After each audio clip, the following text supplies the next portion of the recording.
When you think of the Titanic, you probably imagine its tragic sinking, but there's much more to this legendary ship than meets the eye. This vessel, the largest of its kind at the time, was a marvel of engineering and a testament to human ambition. Today we're diving deep into the lesser-known bizarre facts about the Titanic, exploring the stories within its steel hull and uncovering the hidden details of its fateful journey. Imagine the bustle and life aboard the Titanic, a city at sea. Passengers from all walks of life, from wealthy industrialists to hopeful immigrants, filled its decks, each with their own story to tell. And just as in any bustling metropolis, the Titanic had its own newspaper, the Atlantic Daily Bulletin, keeping its passengers informed and entertained. Printed every day on board, this wasn't some hastily assembled pamphlet. The Atlantic Daily Bulletin offered news from around the globe, delivered wirelessly to the ship, connecting those on board to the wider world. It contained society gossip, stock prices, sporting results, and even the weather forecast, a window into the lives those on board left behind. This small detail reminds us that the Titanic was more than just a ship. It was a microcosm of society, a floating world with its own rhythm and routine.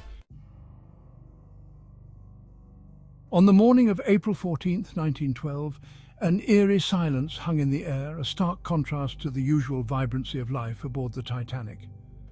A scheduled lifeboat drill, meant to familiarize passengers with safety procedures, was cancelled, a decision that would later be scrutinized and debated for decades to come.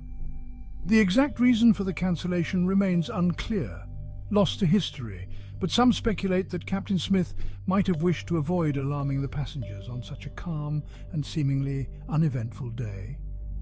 Others suggest that the sheer logistics of coordinating such a drill on a ship of that size proved too daunting.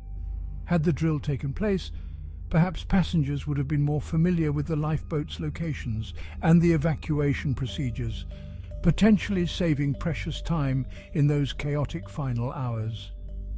The cancellation of the lifeboat drill serves as a haunting reminder of the fine line between routine and disaster, and how quickly fate can shift its hand.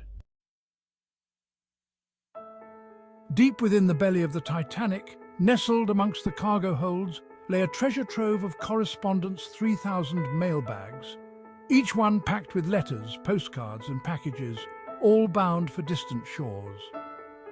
The Titanic wasn't just transporting passengers, it was carrying their hopes, dreams and connections to loved ones across the ocean. The Postal Service operation aboard the Titanic was a marvel of efficiency, manned by a dedicated team of postal clerks who worked tirelessly to sort and process this vast volume of mail. They were the unsung heroes of the ship, ensuring that each piece of correspondence was carefully logged and prepared for delivery upon arrival in New York. These were messages frozen in time, silent witnesses to the lives that unfolded on that fateful voyage. The opulence of the Titanic wasn't reserved for human passengers alone. Travelling alongside the first-class elite were their beloved canine companions, pampered pets accustomed to a life of luxury. These weren't just any dogs, they were prize-winning pups, meticulously groomed and adorned with jewelled collars.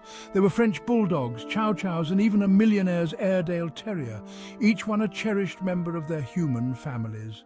As the Titanic sailed towards its destiny, these dogs would have been a common sight on the upper decks, walked by their owners or playing under the watchful eyes of stewards. Sadly, only a few of these dogs survived the sinking, their escape often reliant on the kindness of strangers who offered them space in already crowded lifeboats. Their stories, much like those of their human counterparts, serve as a reminder of the indiscriminate nature of disaster and the enduring bond between humans and their animal companions.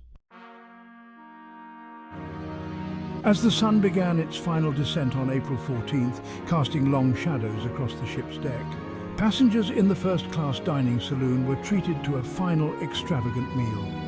Unaware of the impending disaster that lurked just hours away, they dined on a 10-course feast, a testament to the opulence and grandeur that defined the Titanic.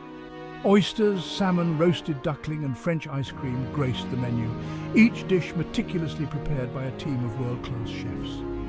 Fine wines flowed freely, and the air buzzed with conversation and laughter, the atmosphere one of carefree merriment.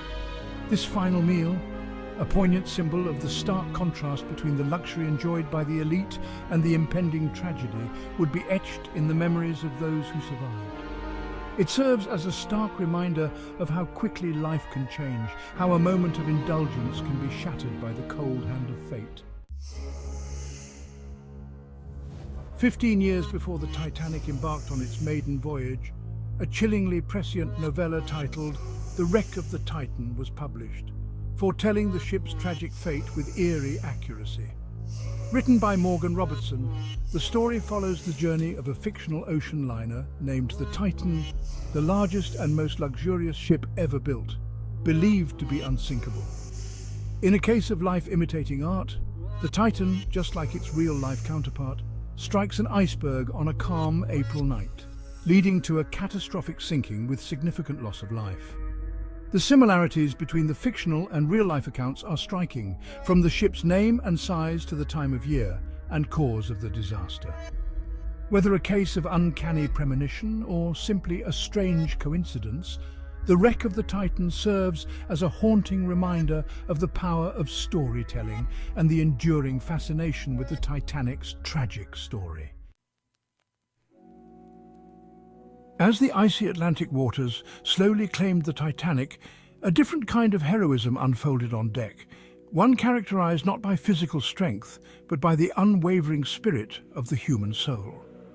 The ship's band, a collection of talented musicians led by Wallace Hartley, continued to play, their music echoing through the night air, a beacon of hope amidst the chaos and despair. They played waltzes, ragtime tunes, and even hymns, their melodies offering a sense of calm and order in the face of unimaginable terror.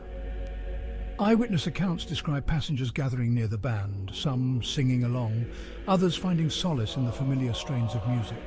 Their selfless act of bravery, their commitment to providing comfort and solace in those final moments, has become a legendary symbol of the Titanic story. To step aboard the Titanic was to enter a world of unparalleled luxury, a floating palace designed to cater to the whims of the Edwardian elite.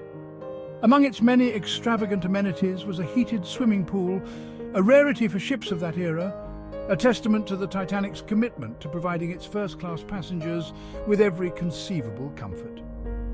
Located on the boat deck, the pool offered stunning views of the ocean and was filled with heated salt water, allowing passengers to enjoy a refreshing dip, regardless of the weather. Adjacent to the pool were Turkish baths, a gymnasium, and a squash court, providing ample opportunity for relaxation and recreation. These lavish amenities offer a glimpse into the privileged world that existed within the Titanic's walls, a stark contrast to the harsh realities of the icy depths that awaited. The vast expanse of the North Atlantic, often shrouded in fog and darkness, held hidden dangers in the early hours of April 15, 1912. The Titanic, sailing confidently towards its destination, had received multiple warnings from other ships about the presence of ice in the area. These weren't casual observations, they were urgent dispatches relayed via wireless telegraph, detailing the precise location of ice fields and urging caution. Yet, for reasons that remain unclear, not all of these warnings reached the bridge, and those that did seem to have been tragically downplayed or ignored. Perhaps it was overconfidence in the ship's technology, a belief in its unsinkable design, or simply a series of unfortunate miscommunications that led to these warnings not being heeded. The Titanic, steaming ahead at full speed, collided with an iceberg, sealing its fate and forever altering the course of history. Over a century after its tragic sinking, the Titanic rests on the ocean floor, a silent sentinel slowly being consumed by the relentless forces of nature. The once grand vessel, now a rusting hulk, is home to a unique ecosystem, a testament to the resilience of life even in the most inhospitable of environments. But the Titanic's days are numbered. Iron-eating bacteria, Microscopic organisms with a voracious appetite for metal are slowly devouring the ship's hull, transforming it into delicate rusticles, fragile formations that resemble icicles. Scientists estimate that within a few decades, the Titanic's structure will have completely collapsed, leaving behind only a scattering of debris on the ocean floor.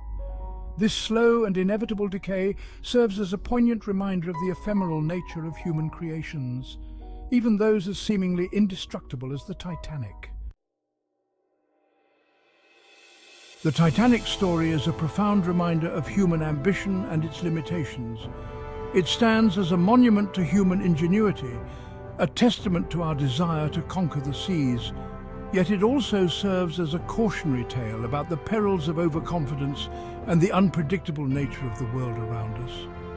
The Titanic's legacy extends far beyond its watery grave. It continues to fascinate and inspire, reminding us of the fragility of life, the importance of humility, and the enduring power of the human spirit. Share your insights in the comments below, and don't forget to subscribe for more captivating explorations into the world's greatest mysteries.